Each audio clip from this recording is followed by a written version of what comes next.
everyone, welcome back to my channel Self Study Studio. Today we're going to discuss about few points that actually improve your communication skills. Without any further ado, here we go, let's get started. First, non-verbal communication is enhancing yourself from observer to analyzer. See, observers are someone who actually observe things peripherally, observe things what's going on, but analyzers are the one who actually decode what they are observing. So here what I meant is, when you are in an interview sitting in front of an interviewer, when someone is asking you a question, there will be sometimes situations where they ask question in one line, but it means way more deeper than what they are asking. So we need to have that capacity to decode that layers in the which we have in that one line. So you need to have that kind of analyzing capacity. And here I want to mention, if your beside person is way more smarter than you, don't worry. Always focus on one thing, that what you have under your control, what you can do. See, if you are a mindset of who can observe only peripheral things and not an analyzer, it's fine. Try to observe whatever comes to your mind, whatever comes to your eyes, like do all those things. First you have to train yourself. Communication is all about training. So you have to train yourself to become an analyzer and decode things instead of just being a simple observer. So this is one of the non-verbal communication I feel very smart people use, and which makes you look very smarter. This non-verbal communication, believe that it's your cup of tea. I want to add one more point also. Don't always leave things on experience. Try to take up responsibility and make things better right now, here itself.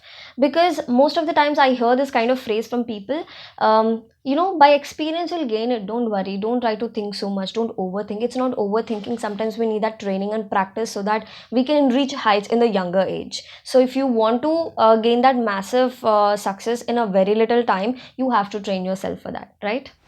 We are not here to merely practice listening, but you have to upscale yourself from being good to active listener.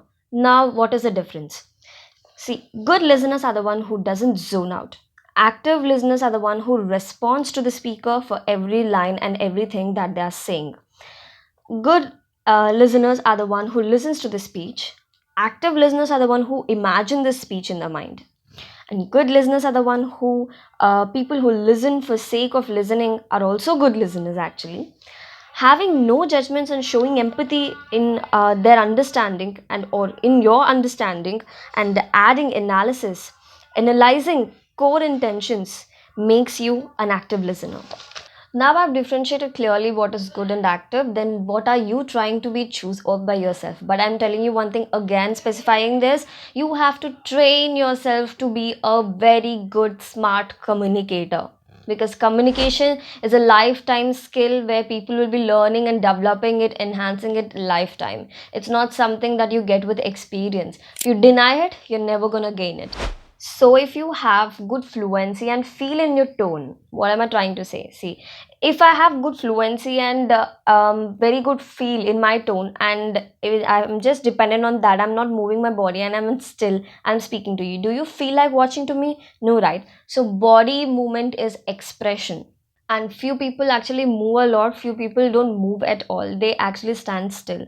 But most of the people give me this kind of review that I move my hands a lot, but this is my communication style. If I stop doing it, my speech doesn't flow, because it's my style. And I want to mention one thing, even no matter what kind of communication style you have, by the way, if you want to identify what style yours is, I have a particular video on it. I'll leave the link in the description box below. Please go and check it out. So if your style is different from my style, no issues in it, but you have to put these two body languages in your mind. No matter what style you belong to, you should not repeat this, or you should not implement this. Nodding and leaning forward are like powerful gestures. See, if you are using it in a negative way, please avoid it. But if you are someone who are doing it with interest, then you are good to go with these gestures, because when you're talking to someone in silence and you don't have anything to respond because the other person is taking over the conversation, nodding like takes over the conversation. You're on a non-verbal communication just by nodding and leaning forward, telling them that you're truly interested in what they are speaking. So yeah, these two are powerful gestures. Use it in all possible ways that you can use it in. Eyes play a very huge role in non-verbal communication. Well, first comes in our minds is like eye contact, right? But if you give too much of eye contact to someone, it makes the other person really uncomfortable, guys, and the message goes in a different way that something is wrong with your not confidence. If you stare into someone's eyes, it doesn't reflect confidence. So yeah, we're not talking about eye contact here, but try to observe CEO's body language. See, if they gaze at something before they start speaking, and they gaze at a point while they have to pause. So this kind of body languages enhances your personality and your communication style. So yeah, and they are also hardcore listeners, and they maintain a lot of seriousness in the speech. It's because they are well focused on the speech, what they're going to speak, rather than rushing to what they have to speak. To not They're very tuned with the thoughts and with the words, so that is very very important while you're speaking. So yeah, don't try to stare into someone's eyes continuously. Instead, gaze at something that can make look much confident than just staring into someone's eyes continuously. Sometimes we are also worried that now I stared into their eyes for 2 seconds. Now what I have to do? Where should I stare at? So yeah, gazing really helps. And yeah, gaze at some water that's on the table, or gaze at the file, or gaze at a different person. If there's so many people sitting in front of you to interview you. One more thing is, few people blink a lot when they speak, when they don't understand what to say, or when they're shy, when they feel so embarrassed to say something. They actually, this is what they do, they blink a lot. See, this merely shows the other person that you are feeling something miserable inside to speak. It's a clear indication that other person can understand or catch. So this is a big no in professional life. Think before you speak instead of feeling or showing it in a non-verbal way. Think before you say something or feel it inside. Don't express it out through your eyes. That's why I said eyes play a huge role in non-verbal communication.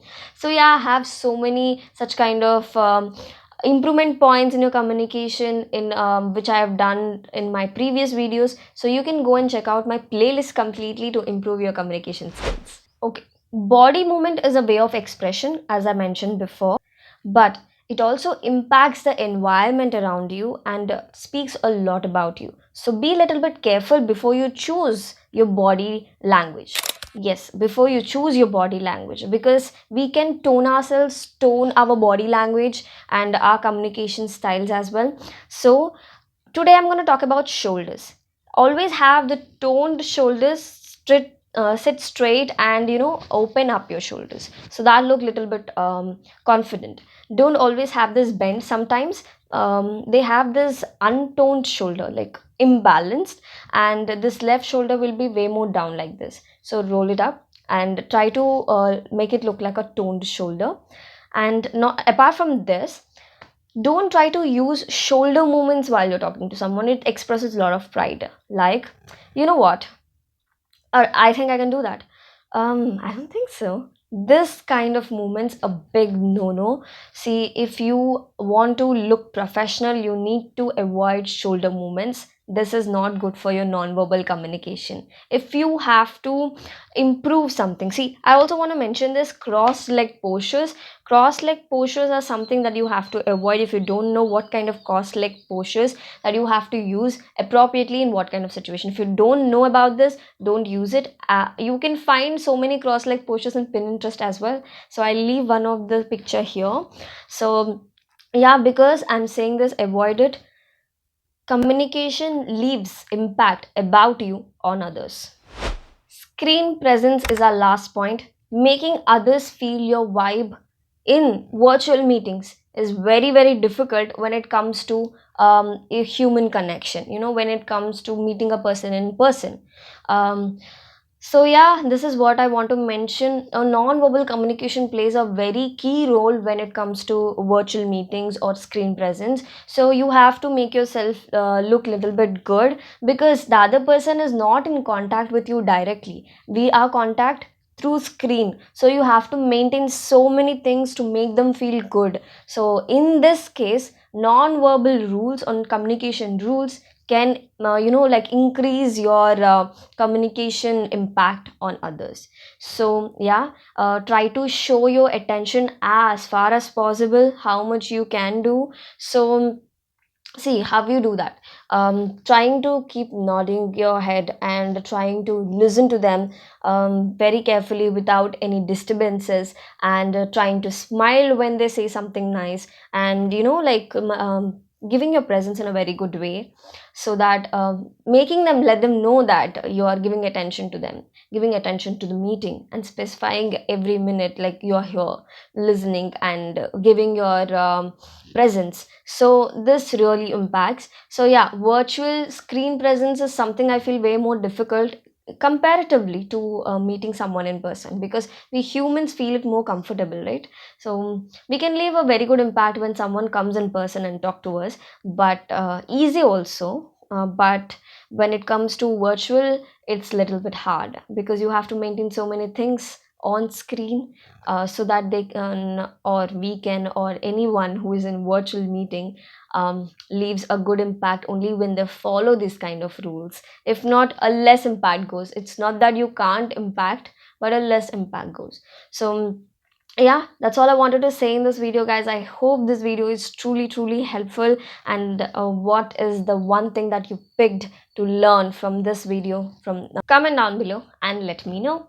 So if you feel this video worth your time, then share it, like it, and subscribe. Hit the bell icon. Stay energetic and stay focused all the time. Bye.